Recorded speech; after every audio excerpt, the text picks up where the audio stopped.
Good afternoon.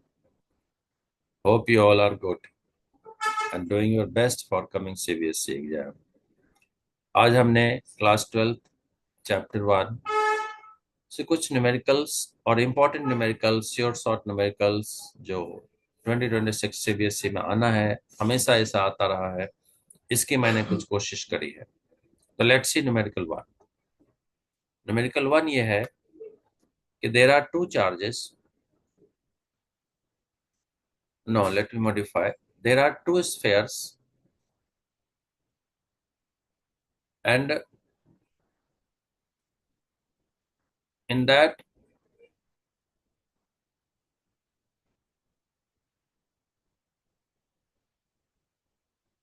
पहले थोड़ी सी summary लिखने की हम कोशिश करी है, तो ये देख लेते हैं। Summary is first formula is Q is plus minus NE and then Coulomb's law हम जानते हैं F is Q1 Q2 divided by 4 pi epsilon naught R square. And when same charges are kept in a medium at same distance, then we write F as F naught upon K, which means if the same charges is placed in a medium of dielectric constant K is equal to AT, then how the Coulomb's force is going to be affected. यहाँ लिखा गया है कि Fm will be F naught divided by AT. अगर charges की value होगी तो हम F naught कैलकुलेट कर लेंगे and then we will be able to find. तो इसमें ये कहने की कोशिश करी गई है कि how dielectric medium is affecting the Coulomb's force between the charges, which is 1/k के फैक्टर से फोर्स रिड्यूस होती है, ये बताया गया है। नाउ द नेक्स्ट इज कि अगर दो आइडेंटिकल स्फेयर है और स्फेयर की डिस्टेंस मान लेते हैं इन ए और बी स्फेयर पे चार्ज है 6.5 इंटू 10⁻⁻⁷ कूलम, दोनों के बीच की डिस्टेंस है 20 सेंटीमीटर। तो बोला गया है कि अब एक third and uncharged but identical sphere is touched with A and then touched with B, then find the new force between them. सबसे पहली बात क्या है, तो हम जो थ्योरी पढ़ते हैं चार्जिंग बाय कंडक्शन मेथड, जो कि डायरेक्ट टच मेथड है, तो when this A is touched with uncharged sphere C but identical, तो चार्ज क्या होगी, इक्वली डिवाइड हो जाएगी, विच मीन्स 6.5 प्लस 0 इंटू 10⁻⁻⁷/2, तो बराबर डिवाइड होगी, तो इस पे अब सी पे चार्ज आ जाएगी 3.25 इंटू 10⁻⁻⁷। बी पे भी जब आप इसको लाएंगे, बी से टच कराएंगे, तो सी इज नॉट अनचार्ज, सी पे अब कितनी चार्ज है 3.25 और बी पे ऑलरेडी 6.5 10⁻⁻⁷ है, तो charge on Q and B will be equally divided. इन दोनों को ऐड कर देंगे और 2 से डिवाइड कर देंगे, तो बी पे 6.5, सी पे 3.25, दोनों को ऐड करेंगे तो 9.75 और फैक्टर तो है ही है 10⁻⁻⁷, डिवाइडेड बाय 2 करेंगे तो ये बन जाएगी 4.88 10⁻⁻⁷। फॉर्मूला लगा देंगे F is equal to K Q1 Q2 by R square. K की वैल्यू डाल देंगे, फर्स्ट स्फेयर पे अब चार्ज है 3.25 10⁻⁻⁷, सेकेंड पे अब हो गई हमारी बी पे 4.88 10⁻⁻⁷, डिस्टेंस 20 सेंटीमीटर है, मीटर में कन्वर्ट करेंगे, मीन्स -2 से मल्टीप्लाई करेंगे, होल स्क्वायर करेंगे और सॉल्व करके न्यूटन में आंसर लिख देंगे, राइट। फिर एक क्वेश्चन दिया गया है न्यूमेरिकल कि टू आइडेंटिकल चार्जेस लेट से 2 microcoulomb each are separated by distance of 20 centimetre.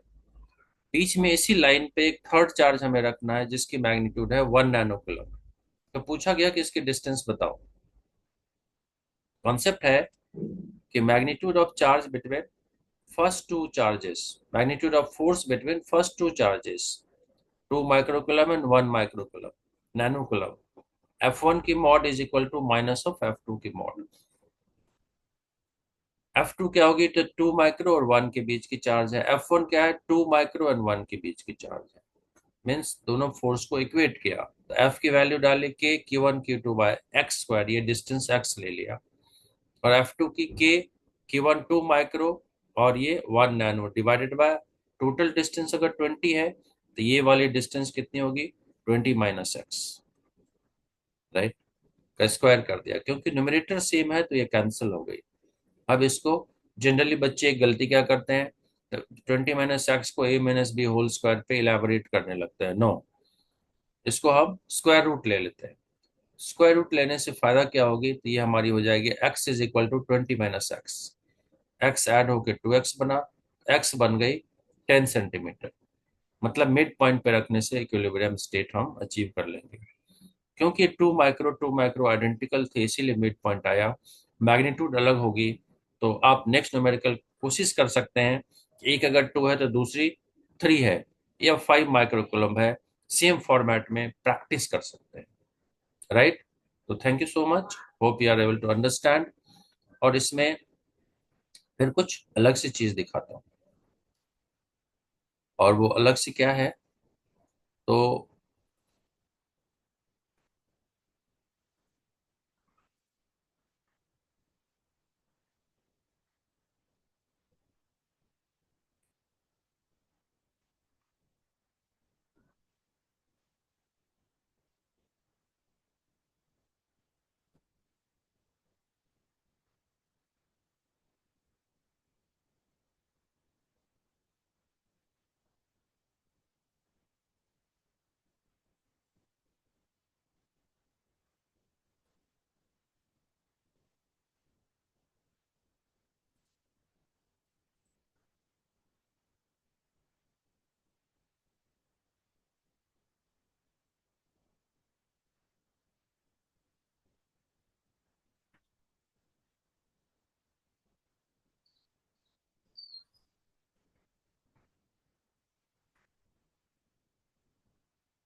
Yes.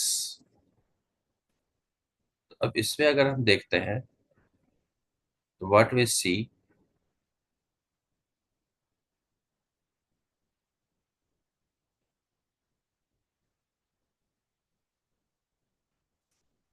Next numerical है कि two electrons are separated by a distance of r if Coulomb's force between them is equal to the magnitude of the weight of the other electron.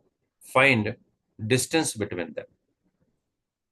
तो according to question ये हमें बताया गया है कि electrostatic force between them is equal to weight of the any electron.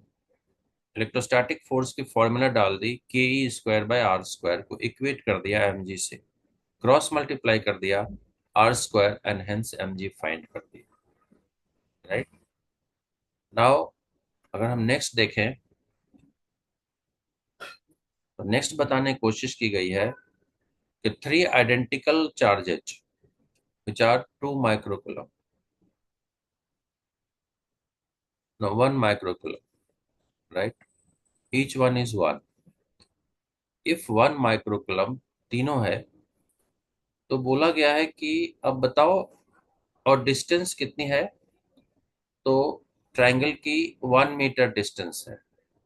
तो पूछा गया कि ए पे रिजल्टेंट फोर्स बताओ और सेंट्रॉइड पे बताओ। अगर हम सेंट्रॉइड पे आ जाएं, हम जानते हैं कि जहां पे इस पॉइंट पे भी 1 नैनो कूलम चार्ज है, इस पॉइंट से अगर फोर्स आएगी तो ये इधर को एक्ट करेगी, इधर से फोर्स चलेगी तो इधर को एक्ट करेगी, और ये वाली फोर्स जो होगी ये इधर को आएगी, F3। मतलब ये F1, F2 और F3 को अगर हम निकालेंगे तो किसी दो का रिजल्टेंट जो होगा वो थर्ड के अपोजिट हो जाएगा। मतलब इन दोनों के रिजल्टेंट, किसी दो की रिजल्टेंट, जैसे इन दोनों की रिजल्टेंट क्या होगी, F2 F3 की इसके अपोजिट होगी, जो कि F1 के अगेंस्ट है, and so net would be zero. लेकिन ए पर अगर फाइंड करेंगे तो ये जीरो नहीं होगी। क्यों? क्योंकि बी से ए पर फोर्स की डायरेक्शन F1 होगी ऐसे, सी से ए पर F2 होगी यूं। हमें रिजल्टेंट वेक्टर मेथड से फाइंड करना होगा। F1 और F2 की मैग्नीट्यूड जब हम फाइंड करते हैं तो k q1 q2 bye R square से ये वैल्यू आती है 9 10 रेज़ टू द पावर -3। तो resultant by vector method F1 square F2 square 2 F1 F2 cos 60 solve करते हैं तो ये बनती है 9√3 10 रेज़ टू द पावर -3।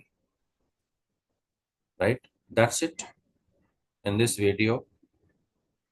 फिर से फिजिक्स समझनी है तो फिजिक्स मेंटर के साथ जुड़ें, समझने की कोशिश करें, और फिजिक्स समझनी है, रटनी नहीं। तो आज का न्यूमेरिकल जरूर हेल्प करेगा कमेंट सीबीएसई एग्जाम में। Subscribe, always hit like button and share it with your friends. Please do give your comment. Thank you so much. May God bless you.